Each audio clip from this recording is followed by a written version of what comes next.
Hi, it's good to be with you again today. Couple things I'd like to share with you on this day. First, I want to share with you that we are soon going to regather for public worship. A couple nights ago, our administrative council has voted that we will begin to regather in our worship space in the sanctuary the weekend of the 20th and 21st of June. You do need to be aware that it's not going to be church as usual. This is going to be the new First United Methodist Church of Iowa Falls. There will be some restrictions in place, and we will be sharing that information with you very soon. It will be on the common grounds, it will be on the website, and it will also be a mailing. And you will then have a chance to determine whether you want to worship within those restrictions or continue to worship with us online. Because our online worship experiences will continue on YouTube and Facebook and on the website. There is no plans to stop those at any time. So we're excited to share that news with you and just invite you to look for the updates and then take some time to consider what's going to be best for you. If you're comfortable coming to that public worship or more comfortable staying home and worshiping with us online, or as we've discussed in the past, whether you're more comfortable maybe creating a home church of inviting a few people to your home and worship from there with our online services. So we'll be sharing all of that with you soon. The second thing that we need to talk about is what's going on in our country right now. It is time that we have that uncomfortable conversation that nobody ever wants to have. That conversation we shy away from. It's that conversation of racism, of our biases against other people. We need to be aware that we are all racist, that each of us have some implicit and unconscious bias, and that each of us are not near as aware of our own white privilege as we think we are. What's going on in our country right now should be a wake-up call for us, to remind us how systemic this racism in our culture, our society is. So on the common grounds that you have is also a sheet that lists is a statement from our social principle of the United Methodist Church about what racism is and how we as a church feel about racism. We find racism to be a sin. To think of others in superior or less superior ways is a sin. It's not gospel for us. That we are all created the same and that we all not only desire, but we all each need to respect one another, to hold one another in esteem and in love. Though that has not been our history, and that has not been our life. So one of the questions I hear is, though, so then what can we do about it here in Iowa Falls? One, there are a number of things that you can do about racism here in Iowa Falls. And I think the most important thing that we can do at this moment is to come to a time of self-awareness, a time of self-examination, to look at ourselves to find out where our biases lie,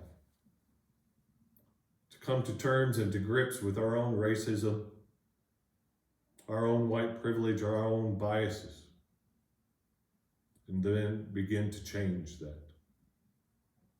I know that's a difficult thing to do. It's not a welcome thing to do. We don't like the change that's been happening in the church. And we certainly don't like to think about changing ourselves and our thoughts.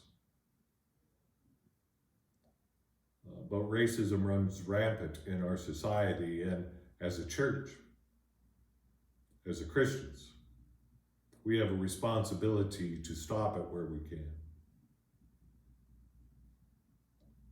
So I brought a few books with me to share with you on what's been helpful for me as I've been taking a look at my own self, my own biases, my own racism, my own understanding of the privileges in which I live. And then I'll share these books with you for your time in self-examination.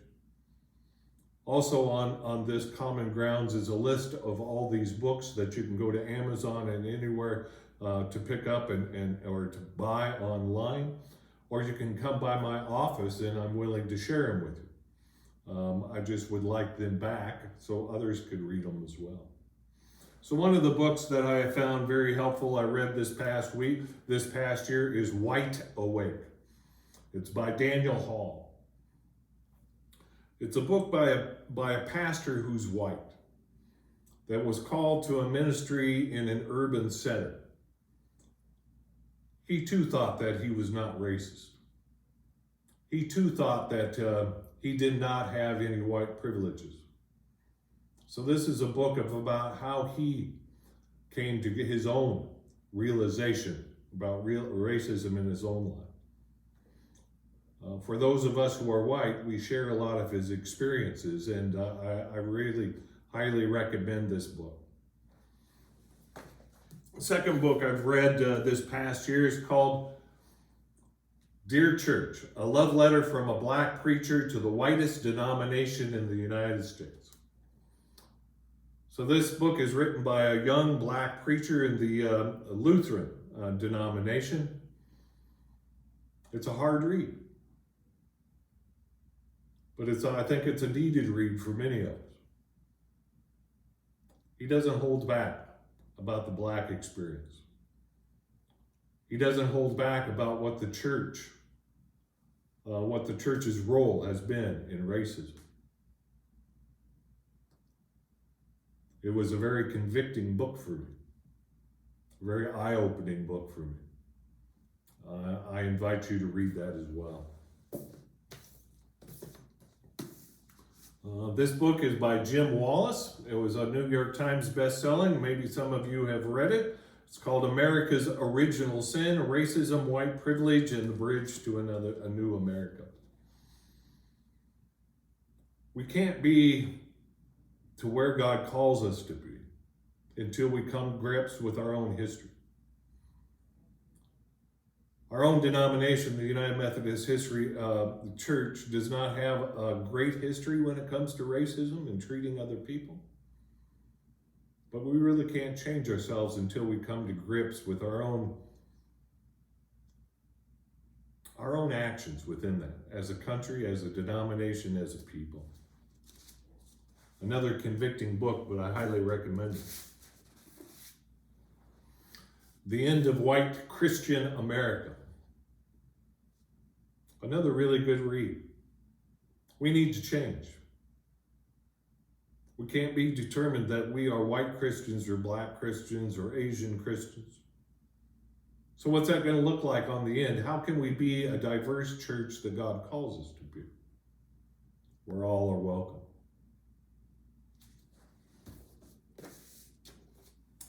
This is just a recent read for me, and I fell in love with this book, and I really recommend it for you. It's Where Goodness Still Grows. It's Reclaiming Virtue in Our Age of Hypocrisy by Amy Peterson. She takes a good look at the virtues that we proclaim as good people, as divine people, as God's people. Takes a look at those virtues and then explains to us how we do not live into those. How we make boundaries around those virtues and do not extend them to everybody. Amy Peterson is an excellent writer. I really recommend this book.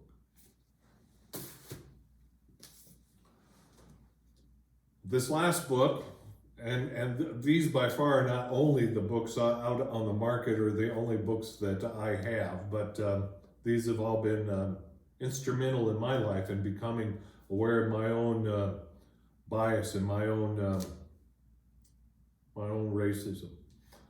I have not read this book yet. It's on my list of books to read, but so I'm going to do that this week. It's called Bearing White Privilege. It looks very interesting. Because I know many of you are going to tell me that you don't have a white privilege. And that's exactly why you need to read this book or others, because you do have a white privilege that you do not recognize. And because you do not recognize the privilege that you have in this world, we go on to grow those assumptions we have about others.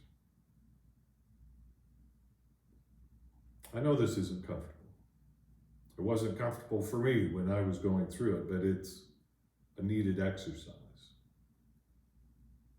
Because what we're finding right now is that we have left these people who have this anger and this fear and this anxiety in their life, we have left them no other way to express themselves than in this riots and in this violence.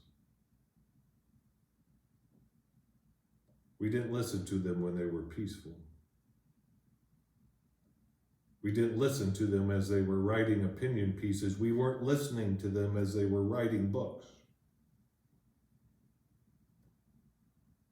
Many of them feel this is the last avenue they have to speak. So are we listening? Are we going to take our own responsibility in what's going on in our country? Or are we going to hide once again and not come to grips with our part in this?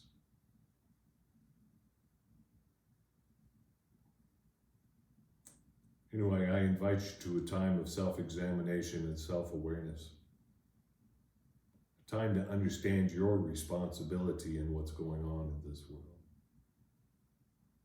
A time to understand what you can do in response. And I give you my peace and my blessing in that journey.